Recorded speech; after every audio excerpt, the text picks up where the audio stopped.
Merhaba arkadaşlar, örgü kanalıma hoş geldiniz. Kız çocuklarımız için hem kolay hem de güzel bayram çantası yaptım. Bakın bu şekilde. Örgüsü çok kolay arkadaşlar. İki motif yapıyoruz bakın. Bir motif burası için, bir motif burası için yapıyoruz. Birleştiriyoruz. Bu güzel çantayı yapıyoruz. Bu şekilde kolay bir kordon yaptım bakın. Askı yaptım. Ben bu çantayı takım yaptım arkadaşlar. Bir kız bebek için bayram elbisesi hazırlıyorum. Bakın bu şekilde güzel bir elbise yapıyorum. Buraya ip kordonlar yapacağız. Daha bitirmedim elbise örgüsünü. Bu elbisenin anlatımını da ben yapıyorum. YouTube kanalıma yüklüyorum. Buna takım olarak bugün bu renk çalıştım arkadaşlar. Siz bu çanta örgüsünü tercihinize göre her marka iplik ve renkleri kullanarak yapabilirsiniz. Ben elbisenin takımı olacağından bu iplikleri kullandım. Dediğim gibi siz tercihinize göre her marka iplik ve renkleri kullanabilirsiniz. Bir de buna takım olarak bakın güzel bir yelek yaptım. Tığ işi yelek. Siz de bunun gibi güzel bir yelek ve elbise yapmak isterseniz bunların anlatımlarını YouTube kanalıma yüklüyorum. YouTube linklerini izlediğiniz bu çanta videosunun açıklama bölümüne ekliyorum. Oradan kolayca bulabilirsiniz. Veya Ece'nin örgüleri YouTube kanalında arama yapabilirsiniz. Biz bugün hem kolay hem de güzel bu bebek çantasını yapacağız arkadaşlar. Bakın çok güzel bir bayram çantası. Burayı açık bıraktım ben. Küçük çocuk için yapıyorum. Açık bıraktım. Siz tercihinize göre buraya çıt çıt dikebilirsiniz. Çanta çıt çıtları var, ondan dikebilirsiniz. Veya düğme yapabilirsiniz. Ben bu şekilde kullanmayı tercih ettim. Tığ olarak 5 numara 3 milimetre tığ kullandım. Elimin sıklığına göre bu tığı kullandım. Bu büyüklükte bir çanta yaptım arkadaşlar. Siz istediğiniz numaralı tığları kullanabilirsiniz. Çantanın örgüsünde de iplik olarak dediğim gibi siz her marka ve her renk iplikleri kullanabilirsiniz. İpliği tığ hazırlayalım. Hep birlikte bu kolay ve güzel çanta örgüsüne başlayalım. Örgü kanalıma abone değilseniz abone olmayı unutmayın lütfen. İzlediğiniz videolarıma beğeni ve yorumlarınızı da yaparsanız çok sevinirim arkadaşlar. Sizlerden gelen beğeni ve yorumlar örgü kanalımın devamlılığı için çok önemli. Hepinize kolay gelsin. İyi çalışmalar. Sihirli halkayı bilmeyen arkadaşlar için gösteriyorum. Bakın şu şekilde ipliği tutuyorum. Parmağımın üzerine doladım. Parmağımın üzerinde olan bu halka oldu bakın. Buna tığ takıyorum. İplik aldım. Çektim. Bu halkayı parmağımdan çıkarıyorum. Zincir yaptım, sağlamlaştırdım.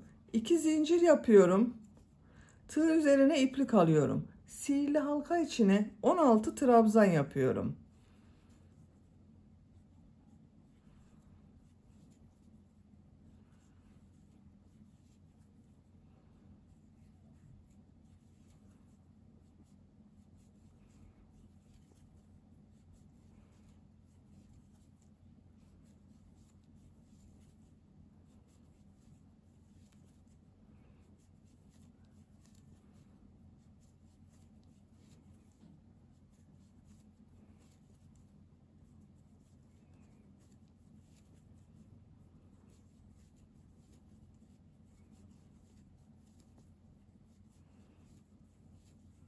...16 trabzan yaptım.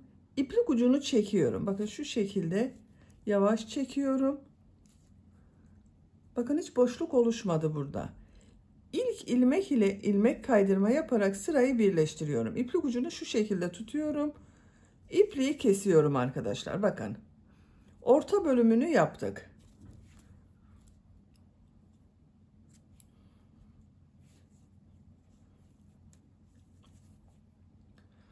Sarı renkli iplik ile devam ediyorum.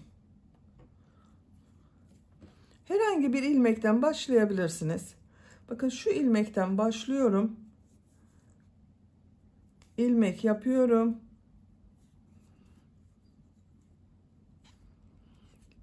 İki zincir yapıyorum. Tığ üzerine iplik alıyorum. Aynı ilmek içine bakın şu şekilde trabzan yapıyor gibi yaptım. İlmeği çekiyorum. Tığ üzerinde 2 ilmek var.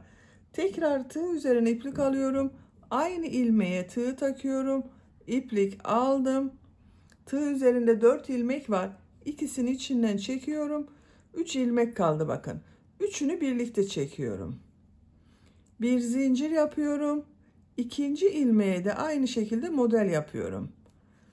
Elimi takip ederseniz daha iyi anlaşılır.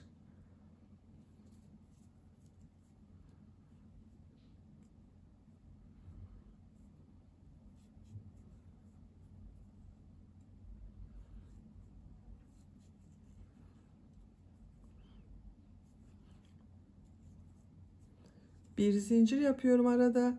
Tekrar model yapıyorum.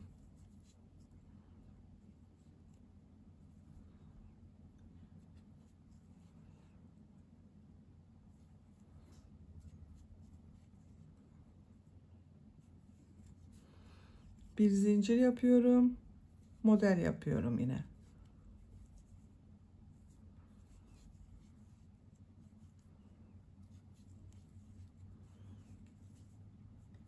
Bir zincir yapıyorum. Model yapmaya devam ediyorum. Bakın bu şekilde modeller oluyor.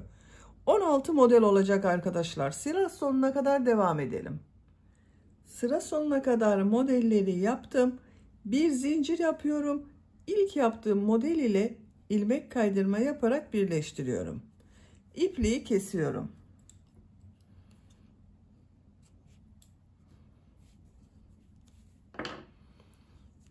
Bakın sayıyorum. 2, 4, 6, 8, 10, 12, 14, 16 model oldu. Şimdi yeşil renkli iplik ile 3. sıraya devam ediyorum.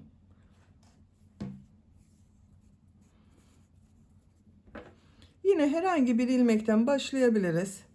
Bakın bu model ortasında yaptığım boşluklar var. Bir zincir yaptım. Bundan bir ilmek yapıyorum. 2 zincir yapıyorum. Tığ üzerine iplik alıyorum. Bu modellerin aynısını yapacağız arkadaşlar. Bakın aynı modeli yapıyorum.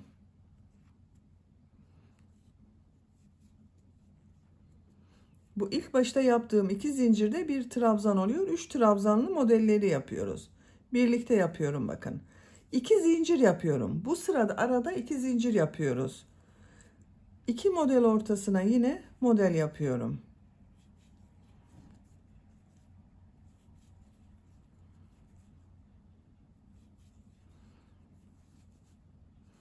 İki zincir yapıyorum.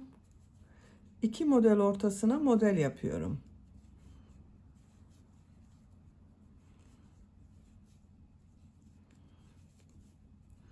İki zincir yapıyorum. 2 model ortasına model yapıyorum. İplik ucunu da içinde tutuyorum bakın, kaybediyoruz.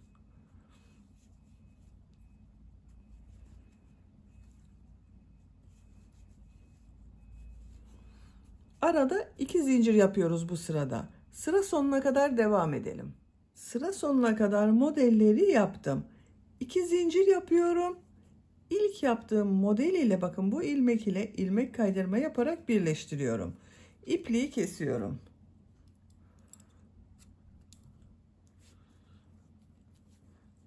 Üçüncü sırayı bitirdik. Bakın ilk sırada trabzan yaptım. İkinci ve üçüncü sırada modeller yaptım. İkinci sırada arada bir zincir yaptım. Üçüncü sırada arada 2 zincir yaptım. Buraya kadar bakın yuvarlak bir motif elde ettik. Dördüncü sıradayız.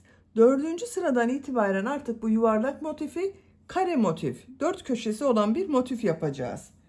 Beyaz renkli iplik ile devam ediyorum.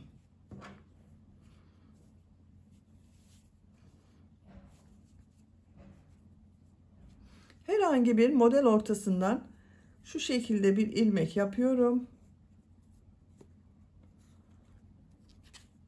3 zincir yapıyorum. Köşeleri 4 köşe yapacağız. Köşeleri üçlü trabzan yapacağız. Arada yaptığım modelleri ikili trabzan yapıyorum.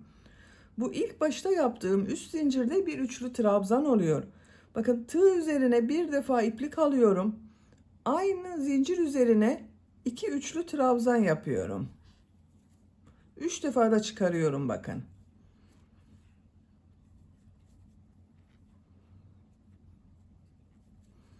2 üçlü trabzan yaptım. 3 zincirle birlikte 3 trabzan oldu.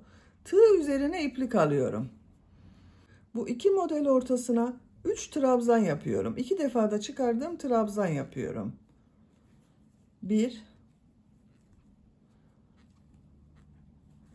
2 3. Sadece bu köşelerde üçlü trabzan yapıyoruz. Diğerleri modelleri ikili trabzan yapıyorum. Tığ üzerine iplik alıyorum. Model ortasına 3 ikili trabzan yapıyorum.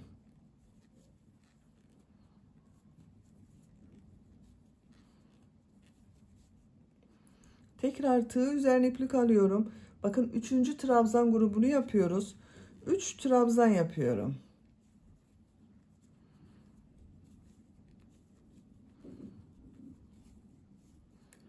Köşeden sonra bakın 1 2 3 yere trabzan yaptım. Üçlü trabzanlar yaptım. Üçlü gruplar halinde bakın. Tekrar tığ üzerine bakın bir defa iplik alıyorum. Bu model arasına üçlü trabzan yapıyorum. 3 üçlü trabzan yapıyorum. 2 zincir yapıyorum. 3 üçlü trabzan yapıyorum.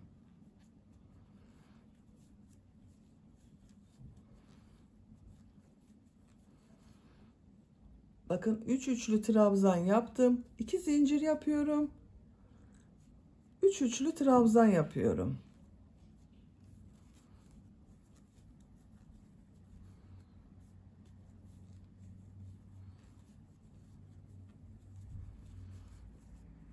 Bir, iki, üç, iki zincir yaptım. Bir, iki, üç, üçlü trabzan yaptım. Bakın diğer köşeyi de yaptık.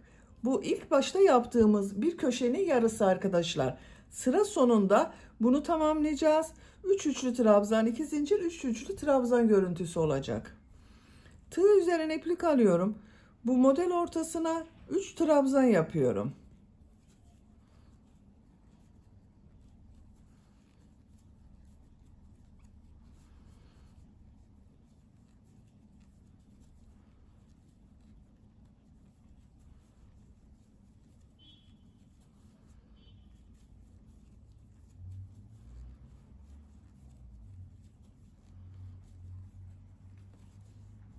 Bir, iki, üç tane bakın üçlü modelden yaptım. Tığ üzerine iplik alıyorum. Üçüncü köşeyi yapıyoruz. 3 üçlü trabzan, 2 zincir, 3 üçlü trabzan yapıyorum.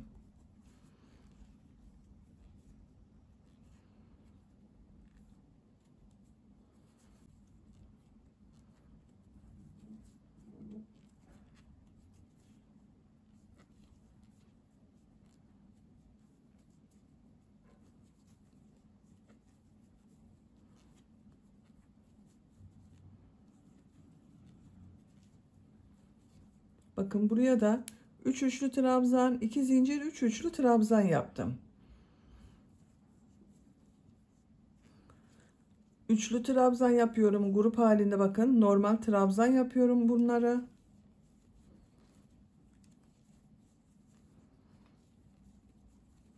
Üç yerde 3 trabzan yapıyoruz. Köşelerde 3 üçlü trabzan yapıyoruz.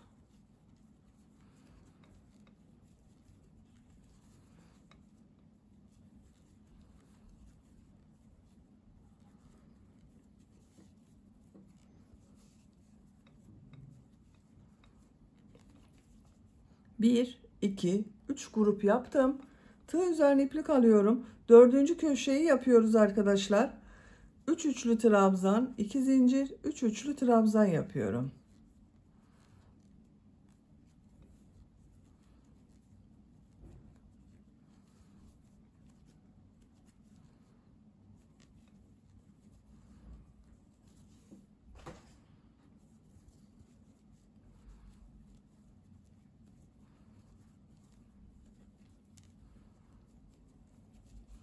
Bakın bu köşeyi de yaptım. Bu 3 yere 3 tane trabzan yapıyorum.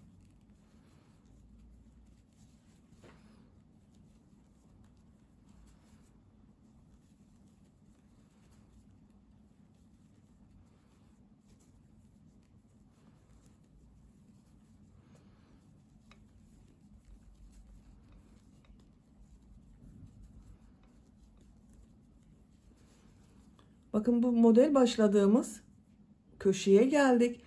İlk başta üçlü trabzan yaptım. 3 tane tığ üzerine iplik alıyorum. Buraya 3 üçlü trabzan yapıyorum.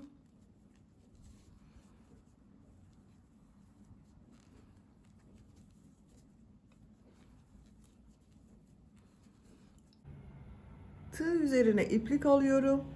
Üçüncü zincire tığ takıyorum. İlmek aldım. Hepsinin içinden bir defa da çekiyorum. Bakın yuvarlak motifi kare motif yaptık bu sırada arkadaşlar. Köşelerde 3 üçlü trabzan, 2 zincir, 3 üçlü trabzan yaptım. Diğer yerlerde 3'er trabzan yaptım. 3 zincir yapıyorum. Bu sırada 2 trabzan yapıyoruz bakın. 1 2. İkili çıkardığım trabzanı yapıyorum. 3 trabzan yapıyorum.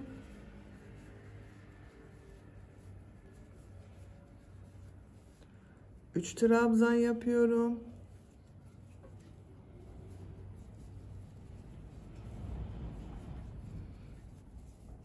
3 trabzan yapıyorum.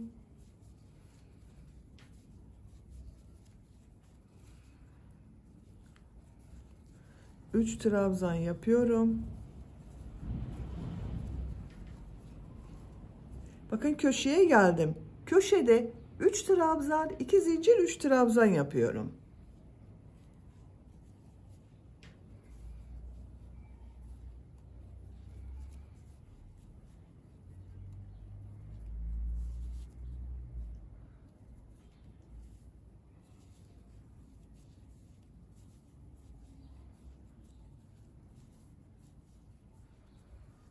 Üç trabzan, 2 zincir, 3 trabzan yaptım. 3 trabzan yapıyorum.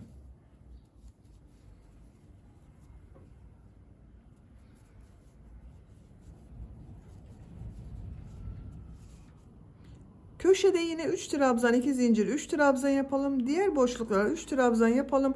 Sıra sonuna kadar devam edelim. Sıra sonuna kadar tamamladım. Bakın köşelerde 3 trabzan, 2 zincir, 3 trabzan yaptım. Diğer boşluklara 3 trabzan yaptım. Son köşeyi yapıyoruz. Bakın köşede ilk 3 trabzanı sıra başında yaptım. Buraya 3 trabzan yapıyorum.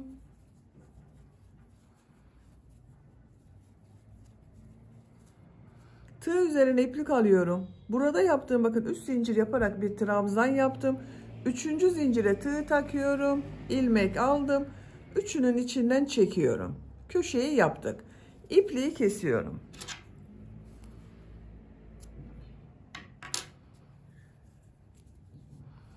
Bakın arkadaşlar, beyaz renkli iplik ile 2 sıra yaptım.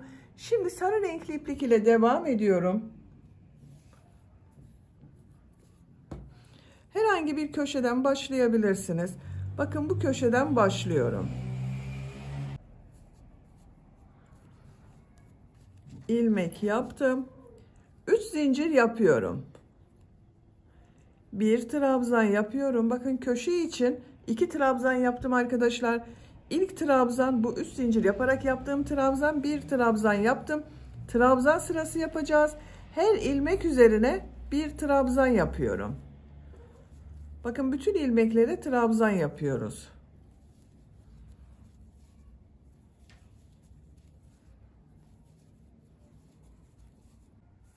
Köşeye kadar devam edelim. Köşeye kadar trabzan yaparak tamamladım. Köşeye 2 trabzan, 2 zincir, 2 trabzan yapıyorum.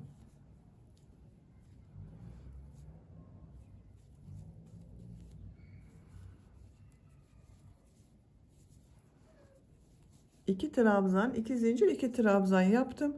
Diğer ilmeklere trabzan yaparak devam ediyorum.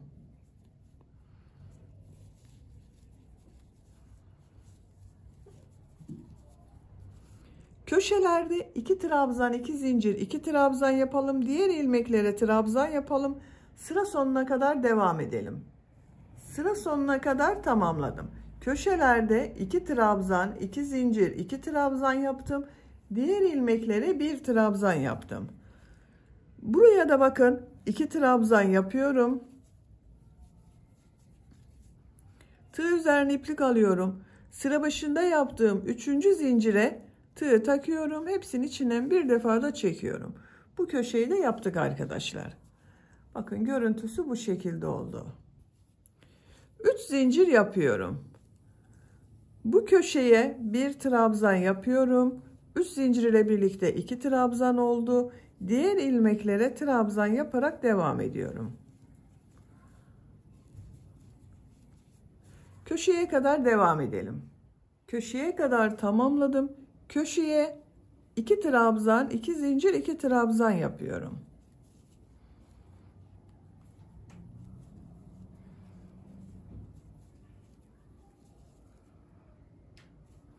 Diğer ilmeklere trabzan yapıyorum.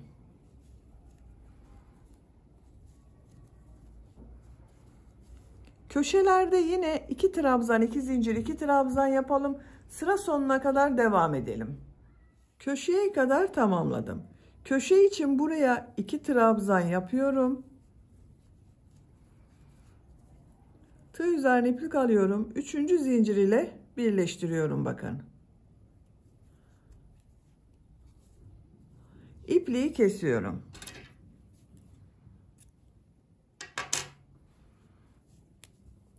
Bakın arkadaşlar, bu sırada da köşelerde 2 trabzan, 2 zincir, 2 trabzan yaptım. Diğer ilmeklere trabzan yaptım. Ben büyüklüğünü burada bitirdim. Ölçüyorum. 13 santimetre genişlik var. Kare olduğu için bakın 13 santimetre arkadaşlar. Siz daha büyük çanta yapmak istiyorsanız bir veya 2 sıra daha devam edebilirsiniz. Yine köşelerde 2 trabzan, 2 zincir, diğer ilmeklere birer trabzan yapabilirsiniz. Bu motiften bir tane daha yapalım. Bakın ben diğerini de hazırladım. Aynı şekilde başladım. Aynı büyüklükte yaptım. Bakın arkadaşlar, şu şekilde birleştireceğiz. Çantanın örgüsünü devam edeceğiz. Çantanın bir tarafını birlikte yaptık. Diğer tarafını da siz yaparsınız. Yeşil renkli iplik ile birleştiriyorum.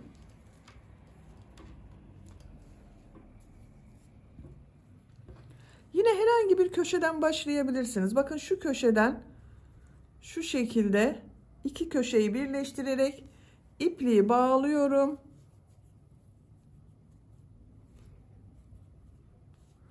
Buradan bir ilmek yapıyorum. Köşeye bir sık iğne yapıyorum. Sık iğne şeklinde birleştiriyoruz arkadaşlar. Bakın şu ilk ilmeğe tığ takıyorum. Diğerinden de ilk ilmeğe tığ takıyorum. İplik aldım. Sık iğne yapıyorum. İlmek atlamamaya dikkat edelim. Bakın her ilmeği karşılıklı birleştiriyoruz. Bakın şu şekilde daha iyi görünür.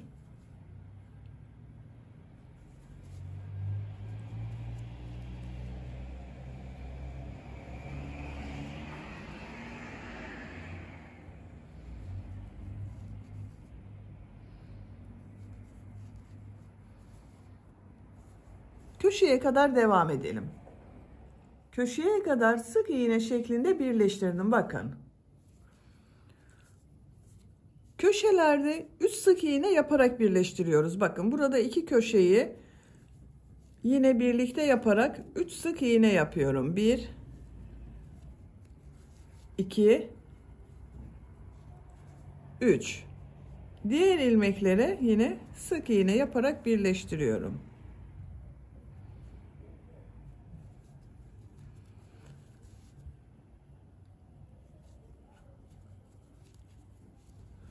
Bakın yuvarlak bir görüntü elde ettik.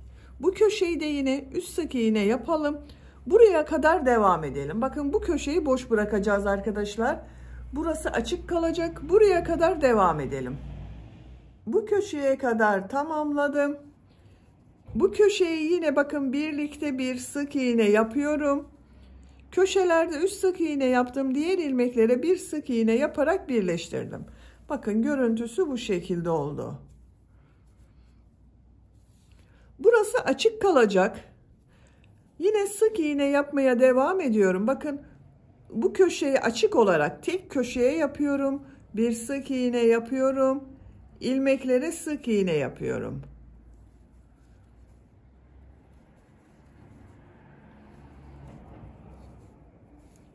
Buraya kadar devam edelim. Bu köşeye kadar bakın sık iğne yaparak tamamladım. Köşeye bir sık iğne yapıyorum. İlk yaptığım ilmek vardı. Şu şekilde tığ takıyorum. İlmek kaydırma yapıyorum. Çeviriyorum. Bakın buraya devam ediyorum. Bu köşeye bir sık iğne yapıyorum. Diğer ilmeklere sık iğne yaparak devam ediyorum. Sıra sonuna kadar devam edelim. Sıra sonuna kadar sık iğne yaparak tamamladım. Köşeye bir sık iğne yapıyorum. Bakın bu ilmek ile şu bakın köşede bulunan ilmek ile ilmek kaydırma yaparak birleştiriyorum. Bakın arkadaşlar çantanın burası açık kalacak. Şimdi kordonunu yapalım. Ben yeşil renkli iplik ile kordon yapıyorum. Siz tercihinize göre farklı renkli iplikler kullanabilirsiniz. 3 zincir yapıyorum. Tığ üzerine iplik alıyorum. Bakın şuraya tığ takıyorum. İplik aldım, uzatıyorum. Tekrar iplik aldım, uzatıyorum. 2 3 4. Hepsinin içinden bir defa da çekiyorum. Bir zincir yaptım, sağlamlaştırdım. 3 zincir yapıyorum. Bakın şurada bir ilmek var. Şu ilmeğe yine aynı şekilde ilmek topluyorum. Bakın 1 2 3 4. Bir zincir yaptım, sağlamlaştırdım. 3 zincir yapıyorum. Bakın şu ilmek arkadaşlar. Şurada bir ilmek var. Şu ilmek üzerine yine ilmek toplama yapıyorum 4 defa. 1 2 3 4. Hepsinin içinden bir defa da çekiyorum. Bakın bu şekilde ip kordon yapıyoruz. Yapacak olduğunuz çocuğun büyüklüğüne göre bu askının örgüsüne devam edelim. Yapacağım çocuğun büyüklüğüne göre ben bakın tamamladım arkadaşlar. Şu şekilde buraya birleştireceğiz. Ne kadar yaptığımı ölçüyorum.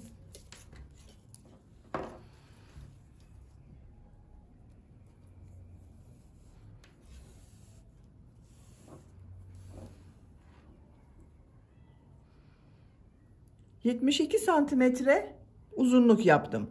Ben bugün 3 yaşındaki bir çocuk için yapıyorum. Bakın bu uzunlukta oldu arkadaşlar.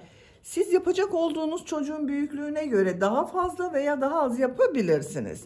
Şimdi yaptığımız bu kordonu çantanın buraya birleştireceğiz. Bakın birleştirerek başladım. En son modeli yaptım.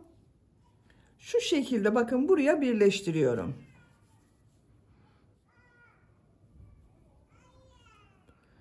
Şu ilmeğe tığ takıyorum. İlmek kaydırma yapıyorum. Bakın şuraya tığ takıyorum bu ilmeğe. Tekrar şu ilmeğe tığ takıyorum, sağlamlaştırıyorum. İpliği kesiyorum.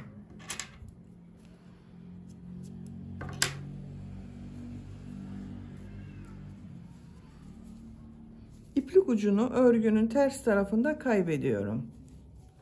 İlmekler arasından çekiyorum arkadaşlar.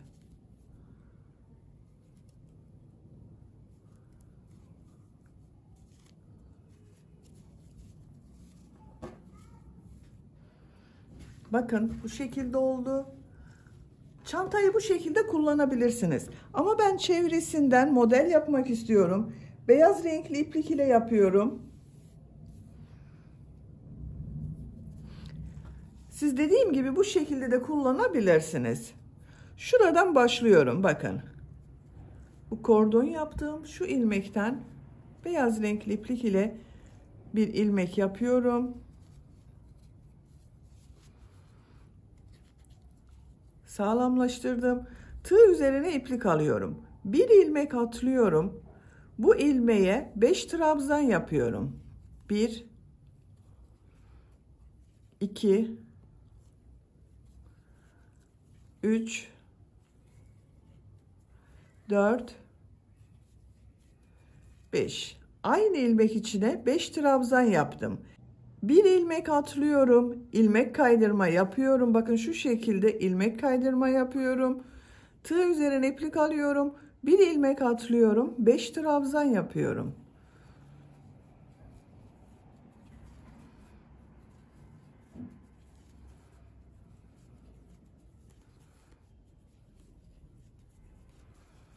Bir ilmek atlıyorum, ilmek kaydırma yapıyorum. Bakın iplik aldım. Tığ üzerinde ilmekten de çektim. Tığ üzerine iplik alıyorum. Bir ilmek atlıyorum. 5 trabzan yapıyorum.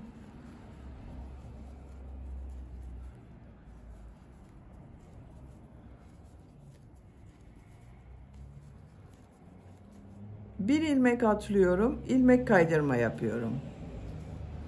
Bakın bu şekilde model yapıyoruz. Sıra sonuna kadar devam edelim. Sıra sonuna kadar modelleri tamamladım. Bakın şu ilmek ile ilmek kaydırma yaparak bitiriyorum. İpliği kesiyorum.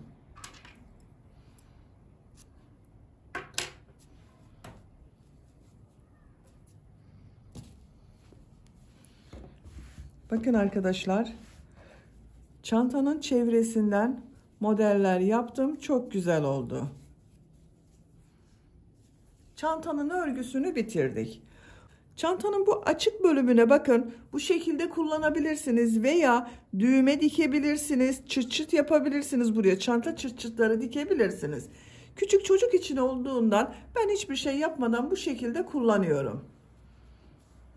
Bakın ters tarafının görüntüsü bu şekilde. Beni dinlediğiniz ve izlediğiniz için hepinize çok teşekkür ederim. Örgü kanalıma abone değilseniz abone olmayı unutmayın lütfen. Sizlerle yeni örgülerde görüşmek dileğiyle. Hoşça kalın, sevgiyle kalın.